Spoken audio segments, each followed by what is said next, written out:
There's no phrase U.S. politicians love to repeat more than support the troops. This pledge is hammered into the American psyche at every turn, commemorated by several national holidays where those same politicians give big ceremonial speeches declaring their love for veterans. But a dark hidden history shows that they're no friend to service members, but rather their greatest enemy. An easy way to prove this is to look at how quickly they betray and abandon their soldiers after ruining their lives, and even after using them as literal lab rats. The Army was conducting experiments on enlisted soldiers after the use of chemical weapons in the first major clash of empires, World War I. They were hoping to prove the bizarre idea that black soldiers' skin would be more resistant to chemical weapons, so they could put them on the front lines. Declassified Pentagon documents show these race-based chemical tests occurred between 1942 and 1944, during which around 60,000 people were experimented on with skin and lung-burning chemicals like mustard gas, nerve gas, and lewisite, a chemical agent that causes severe chemical burns upon skin contact in the form of giant, fluid-filled blisters. Testing on African Americans didn't prove their magical skin theory, so they took a group of Puerto Rican U.S. soldiers on a training exercise in Panama, where they were made to sit in a jungle while they were sprayed with chemical weapons, with no protection, all to see if their magical Puerto Rican skin would be resilient to it. The Pentagon brass were only concerned with documenting the immediate effects. They completely ignored the long-term impact of these weapons, a litany of life-threatening illnesses including leukemia, skin cancer, and emphysema. The tens of thousands of U.S. soldiers subjected to these racist tests started experiencing chronic symptoms immediately afterwards. One problem: they couldn't get medical treatment because they were sworn to secrecy. Their commanders threatened them with jail time if they even talked about the tests, and even had all their medical records destroyed. To the Army, these tests simply never occurred, and thus the military was not liable for any health-related problems. When the human experiments were declassified in 1993, the U.S. government promised to track down the veteran test subjects and inform them that they could finally get compensation and treatment. But in 2015, NPR found that in over 20 years, they'd only located and compensated 610 victims out of 60,000. But many have been fighting for compensation for most of their lives, only to receive rejection letters saying there's not enough evidence of the tests being responsible for their health issues. World War II veteran and test subject Harry Bollinger received numerous rejection letters, saying his chronic breathing problems and eczema wasn't the military's fault, to which he said, "That's going to be on my tombstone. U.S. Navy, guinea pig," adding, "That won't be too long now, probably." He died on March 14, 2016, having given up on getting compensation from the government. Not guaranteed health care, living veterans and their families spend upwards of $500 or more per month on medications to treat the side effects. But 1944 wasn't the end of the heinous use of soldiers as lab rats. A decade later, in 1953, the Army's Operation Top Hat at Fort McClellan, Alabama, gassed enlisted soldiers with various chemical weapons, just to test out decontamination methods. The soldiers were not informed of the tests, asked for their consent, nor given any follow-up medical treatment. Throughout the 60s, too, they continuously gassed Navy sailors under Project Shad, testing biological and chemical agents on military personnel aboard ships. Around 6,000 were unsuspecting guinea pigs. The government didn't even acknowledge the test took place until the year 2000. But testing went far beyond chemical and biological weapons. While today there's an epidemic of suicides due to the government's unwillingness to address the issue of post-traumatic stress disorder, they used to subject traumatized veterans to cruel psychological experiments, including bone-breaking electroshock therapy, induced comas, and most disturbingly, full-blown lobotomies, a violent procedure that entails destroying the frontal lobe of the brain.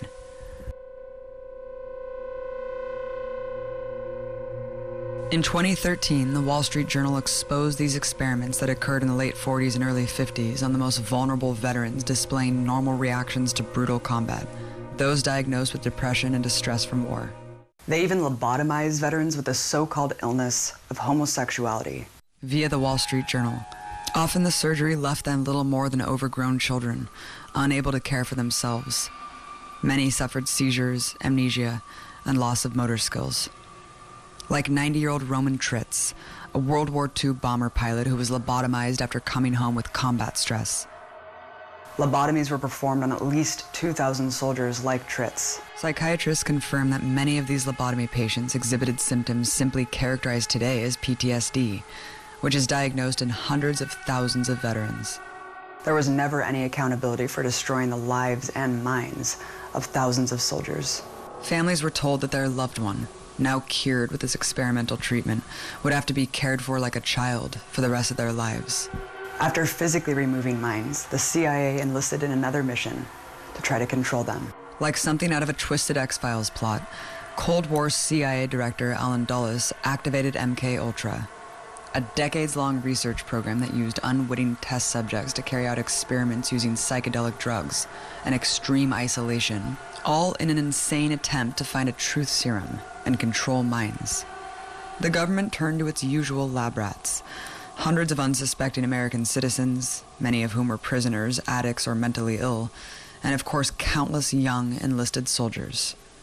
Government officials employed hallucinogens, torture, and an array of other horrific measures to try to brainwash individuals.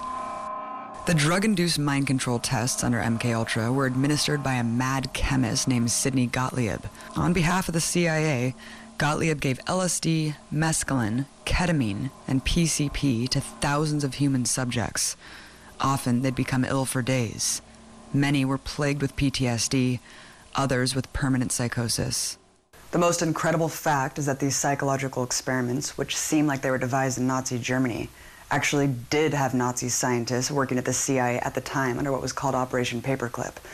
The CIA aggressively recruited thousands of Nazi scientists into their research programs, giving them new identities in America, along with protection and big paychecks. Comforting thought. The exact number of victims and extent of MKUltra experimentation is unknown, because most of the documents related to the program were destroyed by the CIA in 1973. These drug-induced psychological experiments were not limited to MKUltra, but implemented in broader tests on service members that spanned decades.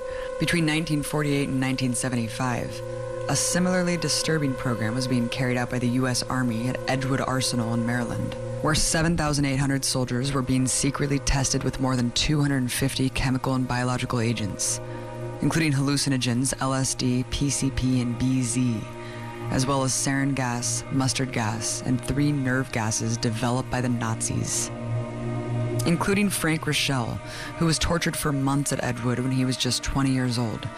He volunteered for what he thought was testing out new battle gear. Instead, he was given a chemical that drugged him for 3 days, experiencing horrifying hallucinations that made him try to cut out his own freckles. Although medical records indicate he went through a 3rd trial of tests, he has no recollection of it. He now struggles with visions, severe memory loss, and PTSD. In some cases, electrical devices were even implanted in humans like dogs to try to control their behavior.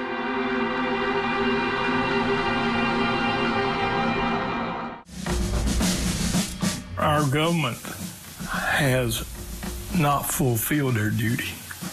They have a duty to find and recognize every person, and they got a duty to give them medical treatment. They're hoping that we die off. You apply, you get turned on, and it just goes on for years and years. And they want to wear us down. They want to use young men as guinea pigs and throw them away. In 2009, 6 veteran test subjects of Edgewood Arsenal fought back against the CIA, including Rochelle, claiming the government provided no compensation or health care when the trials ended. Virtually all Edgewood-related health claims have been denied. Many don't speak out, believing they're still bound to secrecy oaths, and others have no recollection of being involved in the experiments in the first place.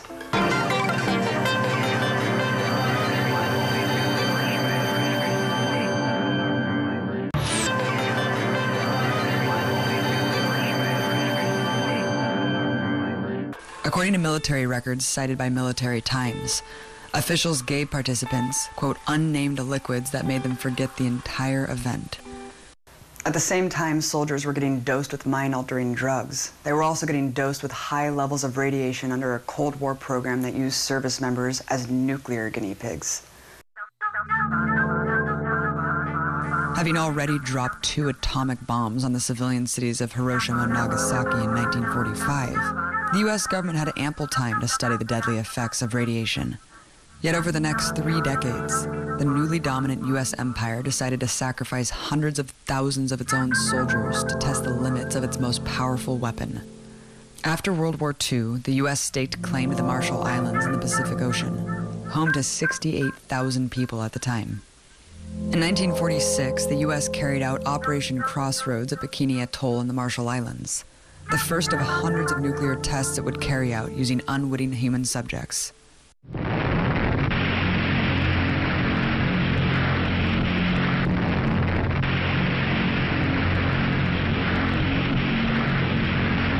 The Baker test blast was the detonation of a 21-kiloton nuclear bomb 90 feet underwater, causing enormous damage and widespread radioactive contamination. Navy ships full of sailors were specifically placed in the fallout radius. According to a lawsuit, every single person aboard at least one vessel died at a young age from radiogenic disease. 8 years later, the U.S. military conducted Castle Bravo, exploding a hydrogen bomb a whopping 1,000 times more powerful than the atomic bombs dropped on Japan on Bikini Atoll, exposing thousands more servicemen as well as tens of thousands in surrounding communities to radioactive fallout. According to a 2012 UN report, the 67 tests covered the Marshall Islands with a radioactive plume that caused near irreversible environmental contamination and loss of culture and livelihoods for native people who faced indefinite displacement after being forced to evacuate. According to residents, some of the country's islands were completely vaporized during the tests. Tens of thousands died from radiation-related illness, according to the Institute of Medicine, with thousands more civilian victims abandoned. At the same time across the world, more than 200,000 American soldiers, sailors, airmen, and Marines were forced to partake in a series of open-air nuclear blasts in the Nevada desert, named Operation Desert Rock. The unwitting soldiers that participated were callously called ground grunts, ordered to sit in ditches dangerously close to the explosions with no protective gear. They wore badges to monitor their exposure levels so the government could test what grotesque results arose from their new weapons.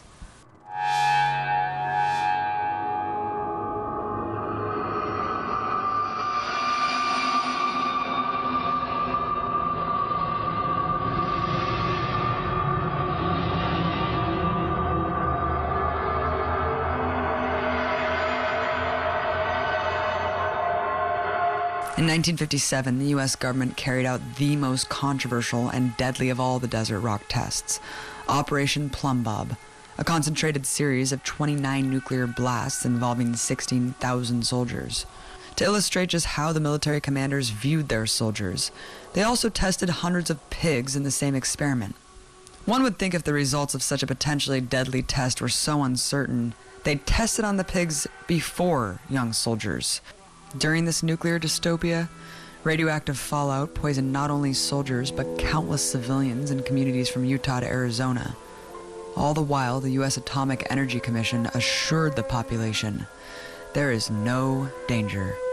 It wasn't until 1980 that a congressional subcommittee on oversight and investigations concluded all evidence suggesting that radiation was having harmful effects, be it on the sheep or the people, was not only disregarded, but actually suppressed.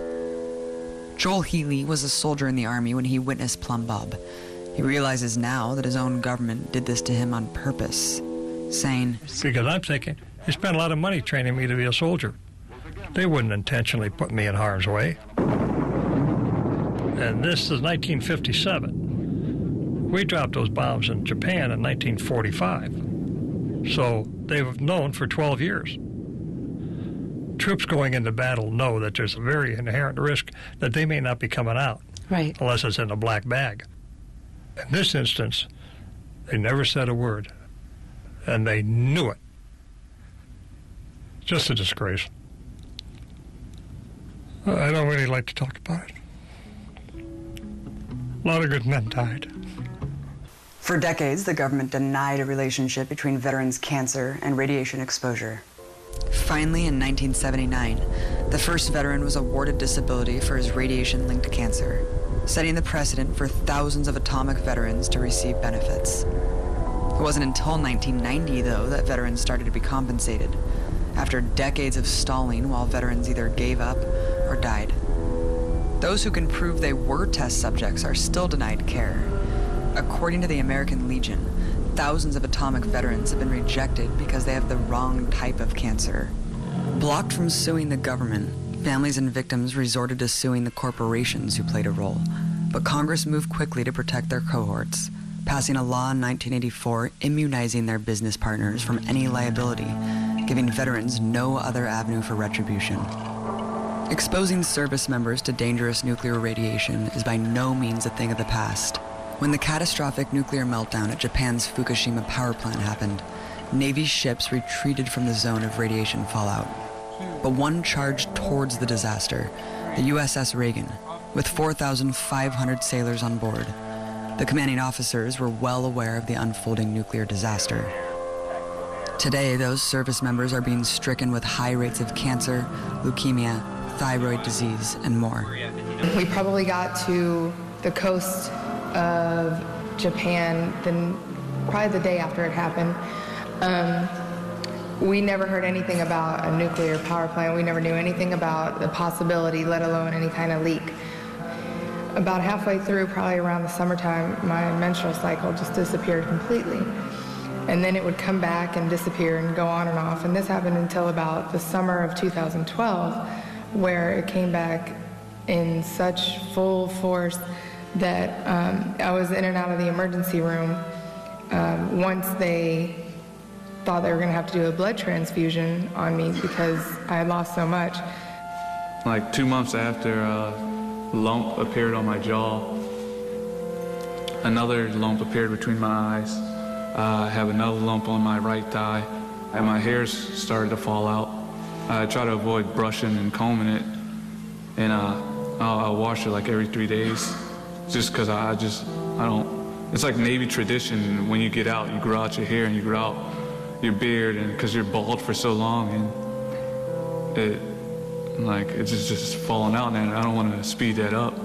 Before we pulled into our first port since the disaster, we all had to sign this paperwork saying that the military is not to be held liable for anything that happened, and we had to sign paperwork saying that we weren't sick, that we were okay, and that they did tests on us. The response of the DoD was to lie and say their boats were at a safe distance from the disaster site and deny any correlation with the growing cancer rate. Cancer would become a defining hidden casualty for U.S. veterans, not just from nuclear radiation and chemical tests, but from exposure to known deadly poisons.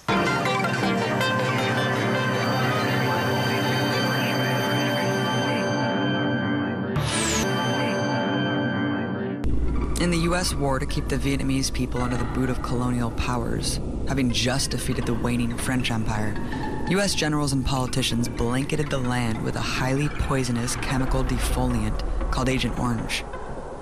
The DoD issued lucrative contracts to 6 corporations for their witch's brew, including Dow Chemical, Monsanto, DuPont, and Valero Energy.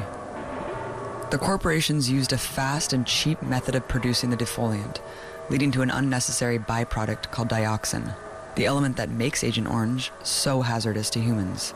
They could have produced the defoliant without the deadly dioxin, but that would have been displeasing to their shareholders, so they continued mass producing it the sloppy way, knowing full well the danger it posed. Monsanto captured the biggest share of the market by giving the Pentagon more bang for its buck with a concentrated version, 1,000 times deadlier than their competitors.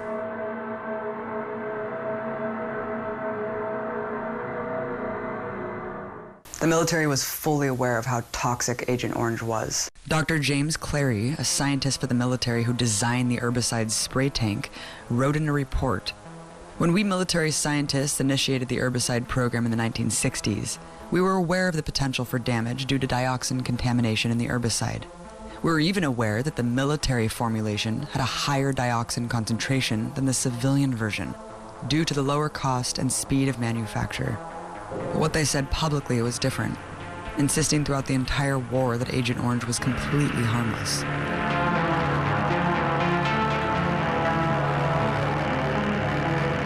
From 1962 to 1971, approximately 20 million gallons of Agent Orange was dumped on the Vietnamese people, contaminating huge swaths of the country.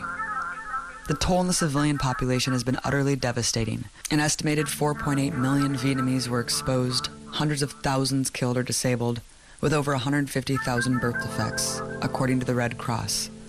Among U.S. troops, potentially over 3 million were exposed to Agent Orange dioxin. By 1977, Vietnam veterans started filing disability claims. In these early years, the effects were discovered mainly by veterans returning home to start a family, only to suffer miscarriages and children with severe birth defects. Many Vietnam veterans also started reporting cancer at young ages. With an obvious health crisis, the response of the U.S. military and government was to continue to deny that Agent Orange had any health consequences, instead creating an Agent Orange policy group to study its long-term effects. And who did they put in charge of the endeavor? None other than a lead researcher for Monsanto. One veteran instrumental in the struggle for justice was Paul Reutershan. At age 18, he served on a helicopter in Vietnam, every day made to fly through huge clouds of Agent Orange. But when he returned home and acquired stomach cancer in his 20s, he began to speak out. He founded Vietnam Veterans Agent Orange Victims to organize other veterans to get treatment and compensation. He said on ABC's 2020, "I died in Vietnam and didn't know it." He filed a $10 million lawsuit against the corporate producers of Agent Orange, but he wouldn't live to see the outcome, dying from cancer that same year. He was only 28 years old. After years of fighting, the court worked out a settlement that betrayed the victims. Each veteran with Agent Orange poisoning was awarded a maximum of $12,000, spread out over 10 years. Widows of Agent Orange veterans who died from exposure were awarded less than $4,000. The settlement ended up hurting veterans more by making them ineligible for key state benefits. When it was forced to admit exposed veterans on the ground should be entitled to compensation, it refused to include exposed veterans who served on aircrafts or Navy vessels. The military even tried to destroy the contaminated aircraft so that they couldn't be tested. It wasn't until 2015 the U.S. government recognized thousands poisoned while spraying Agent Orange. And as recent as February 2016, the U.S. government doubled down on denying care to 90,000 poisoned Navy veterans. The refusal to help veterans they poisoned is even more outrageous, considering how little is actually needed for these benefits, compared to how much the DoD has on hand for corporate America. For example, the 2015 decision to cover victims on aircrafts cost $45 million, 1/3 the cost of a single F-35 fighter jet. The same experience of being poisoned and cast aside by their superiors awaited the U.S. servicemen and women who would be sent to the next major ground war over 20 years later. U.S. troops sent to the Gulf War experienced a wide variety of serious ailments, from memory loss to terminal cancers, in a phenomenon coined Gulf War syndrome. The number of U.S. service members that are potential victims of Gulf War syndrome is around 250,000. But the U.S. government denies 80% of claims from veterans who seek health benefits for it. One major contribution to this army of sick soldiers is the exposure of an estimated 200,000 U.S. troops to sarin gas. No, not because the Iraqi army used them, but because the U.S. military blew up the stockpile and let their soldiers breathe the smoke. Through both the Reagan and Bush senior administrations, the government helped U.S. corporations Cardinal Stabilizer, United Steel and Strip Corporation, and Alcalac International sell material for chemical weapons to Iraq. But then the possession of these weapons was used to justify the U.S. war in Iraq in 1991 and again in 2003. U.S. commanders ordered the obliteration of Iraq's chemical weapons stockpile in the Gulf War. But in their excited use of firepower, they disregarded the obvious factor of their troops being inside clouds of sarin gas. Hundreds of thousands of service members paid a major price for the decision. Those exposed to the sarin gas suffer high rates of cancer, as well as an increased risk of Alzheimer's and other degenerative diseases.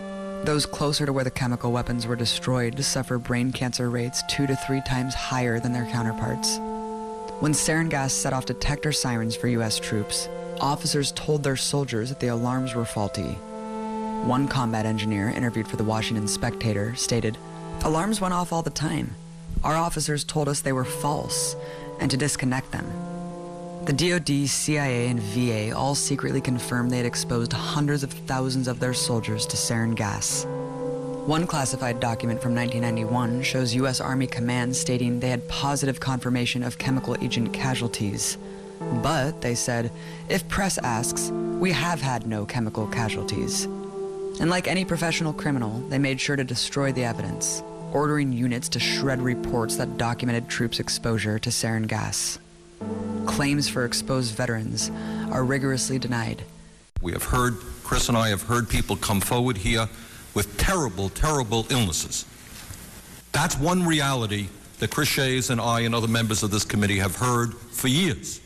And then there's another reality that seems to come from the officials. We have 241 federally funded projects spending $247 million. Dr. Heinrich, is there a Gulf War illness?